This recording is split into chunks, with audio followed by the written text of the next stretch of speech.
অন্তর্বর্তী সরকার প্রধানের সাথে বিএনপির অ্যাক্টিং চেয়ারপারসন তারেক রহমানের লন্ডনে তারা বৈঠক করেছেন, আলোচনা করেছেন এবং সে আলোচনার মধ্য দিয়ে একটা সমঝোতায় আসার রাস্তা তৈরি হয়েছে। যেটা আপনি দেশে যে সেরা নির্বাচন করতে চান তার জন্য এপ্রিল মাস কোনোভাবেই নিশ্চয়ই কোনো সেরা সময় নয়। সুতরাং গণ অভ্যুত্থানের অর্জন যে কোনো মূল্যে আমাদেরকে রক্ষা করতে হবে। ইতিমধ্যে আপনারা অনেক লম্বা সময় নিয়েছেন। সরকারের উদ্দেশ্য নিয়ে বড় প্রশ্ন উত্থাপিত হয়েছিল। এক ফ্যাসিবাদ বিদায় দিয়ে আরেকটা ফ্যাসিবাদী শাসন কোনোভাবেই আমরা ডেকে আনতে চাইনি। সেজন্য আমরা আন্দোলনের সবাইকে সাথে নিয়েছি। আমরা বলেছি আমরা এই লড়াইটা আমাদের গণতন্ত্রের জন্য, সাম্যের জন্য, অধিকারের জন্য, মর্যাদার জন্য। আজকে যখন আমরা আপনাদের এখানে সমাবেশ করছি, আমরা প্রতিজ্ঞা করেছি আমাদের লক্ষ্য অর্জন না হওয়া পর্যন্ত আমাদের মুক্তিযুদ্ধের যে স্বপ্ন, যেই স্বপ্ন বাস্তবায়নের অঙ্গীকার নিয়ে আমরা গণ অভ্যুত্থান করেছি। বাস্তবে মুক্তিযুদ্ধের অসম্পূর্ণ কাজ সম্পূর্ণ করার রাজনৈতিক চেতনা নিয়ে, রাজনৈতিক দায়িত্ব নিয়ে আমরা গণ অভ্যুত্থানের জীবন দিয়েছি, দায়িত্ব নিয়েছি, ঝুঁকি নিয়েছি। সুতরাং গণ অভ্যুত্থানের অর্জন যে কোনো মূল্যে আমাদেরকে রক্ষা করতে হবে। সরকারকে সেজন্য আমরা বলেছিলাম, অন্তর্বর্তী সরকারকে, আপনারা সিধা পথে হাঁটেন।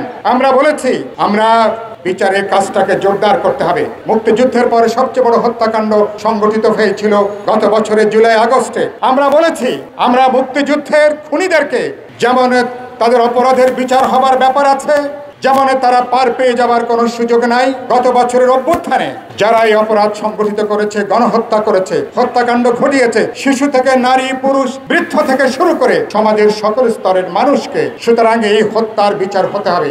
অন্তর্বর্তী সরকারকে বলতে চাই, বিচারটা দৃশ্যমান করেন, বিচারটা কার্যকর করেন। একই সাথে আমরা বলেছি এখন সংস্কারের ব্যাপারে আলোচনা চলছে। আমরা বলেছি সংস্কার ইতিমধ্যে আপনারা অনেক লম্বা সময় নিয়েছেন। আমরা আশা করতে চাই এই জুন মাসের মধ্যে, সর্বোচ্চ জুলাই মাসের মাঝামাঝি সময়ের মধ্যে জাতীয় ঐক্যমত কমিশন তাদের কাজগুলো সম্পন্ন করবেন এবং জুলাই সনদ যাতে সকল রাজনৈতিক দল আমরা স্বাক্ষর করতে পারি এবং সে ব্যাপারে আপনারা কার্যকর উদ্যোগ গ্রহণ করবেন। আপনাদের সামনে যে কাজ আছে কোনোভাবে এটা এক মাসের বেশি লাগার কথা না। আমরা আলাপ আলোচনা করে, বোঝাপড়া করে, যেখানে ন্যূনতম ঐক্যমত, যেখানে সবাই আমরা একমত হতে পারি, তার উপরে ভিত্তি করে আমরা জুলাই সনদ জুলাই মাসে আমরা স্বাক্ষর করতে চাই। সুতরাং আমি আশা করি অন্তর্বর্তী সরকার, জাতীয় ঐক্যমত কমিশন, রাজনৈতিক দলগুলোর সহযোগিতা নিয়ে সেই কাজ তারা অব্যাহত রাখবেন। আপনারা লক্ষ্য করেছেন গতকাল অন্তর্বর্তী সরকার প্রধানের সাথে বিএনপির অ্যাক্টিং চেয়ারপারসন তারেক রহমানের লন্ডনে তারা সেখানে প্রায় 1.5 ঘন্টার উপরে তারা বৈঠক করেছেন, আলোচনা করেছেন এবং সে আলোচনার মধ্য দিয়ে একটা সমঝোতায় আসার রাস্তা তৈরি হয়েছে। একতরফা ভাবে আগামী বছরের এপ্রিলের মধ্যভাগে তারা জাতীয় নির্বাচনের একটা সময়সূচি তারা ঘোষণা করেছিলেন।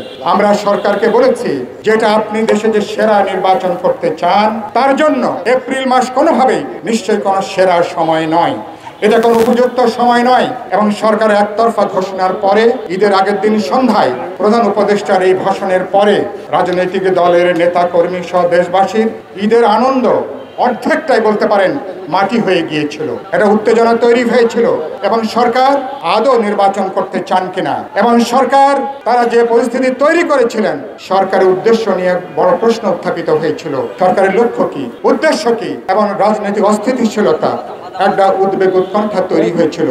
গতকাল লন্ডনে প্রধান উপদেষ্টা এবং তারেক রহমানের এই বৈঠকের মধ্য দিয়ে আমি বিশ্বাস করতে চাই এই উত্তেজনার খানিকটা অবসান ঘটবে। বিএনপি যেমন